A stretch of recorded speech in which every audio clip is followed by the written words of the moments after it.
ही घर में एक बच्चा कमजोर हो जाता है और दूसरा बच्चा तेज हो जाता है। क्या कारण है कि एक बच्चा कमजोर हो जाता है, दूसरा बच्चा बहुत तेज हो जाता है? इसका कारण एक उदाहरण द्वारा हम समझते हैं। चलिए, आपके घर में अगर दो बच्चे हैं तो मेरा एक प्रयोग करके आप देखिए। आप एक बच्चे को बोलिए कि एक गिलास शरबत बना दीजिए। आप क्या कीजिए, एक गिलास शरबत या चाय बनाइए और एक बच्चे को बोलिए, बेटा तू इसे ले जाओ मम्मी तक या दादी तक या पापा तक पहुंचा दो। कांच का गिलास है, पूरा भरा हुआ होना चाहिए और बोलिए, बेटा आप कर सकते हो, ले जाओ।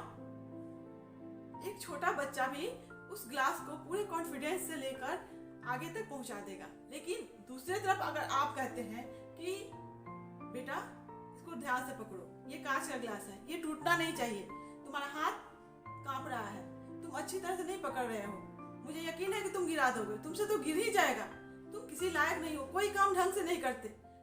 इतने ताना देकर उसे भेजिए और ठीक से जाओ, ठीक से जाओ, तुम गिरा सकते हो, गिरा सकते हो। तो बच्चों के मन में क्या आएगा कि हाँ मैं गिरा सकता हूँ, मैं ठीक से नहीं पकड़ता हूँ, मैं कोई काम ठीक से नहीं करता हूँ, और लास्ट तक वो बच्चा जाकर गिरा ही देगा। एक साइकोलॉजी में प्रयोग किया गया था। एक पहाड़ पर बहुत सारे मेढक चढ़ने की कोशिश कर रहे थे, लेकिन एक मेढक आखिरी छोर तक पहुंच गया था। तो उसको चेक किया गया।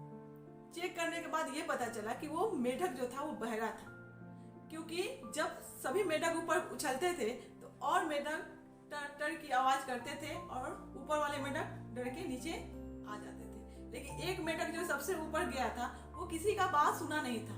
इसलिए आपके घर में जो भी कमजोर बच्चे हैं तो उनको, जिसको आप कमजोर समझते हैं, मैं नहीं मानती कि बच्चे कमजोर होते हैं। बच्चे किसी ना किसी क्षेत्र में इंटेलिजेंट होते ही होते हैं। हमारा बनाया हुआ एक चीज खराब नहीं होता। तो सोचिए, क्या ऊपर वाले की बनाई हुई कोई भी सृष्टि की कोई भी चीज, कोई भी इंसान खराब हो सकता है क्या? जैसे हमें मोबाइल चलाने नहीं आता तो ये हमें लगेगा कि ये हमारे लिए बेकार है। लैपटॉप चलाने नहीं आएगा तो हमें लगेगा कि ये हमारे लिए बेकार है।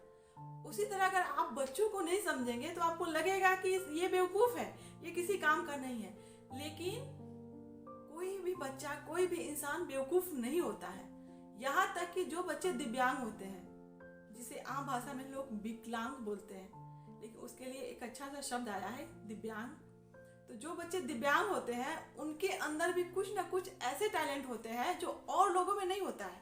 क्योंकि ये सृष्टि जो है ना, कहीं से काटती है तो कहीं बहुत हद तक उसे पूरा करती है।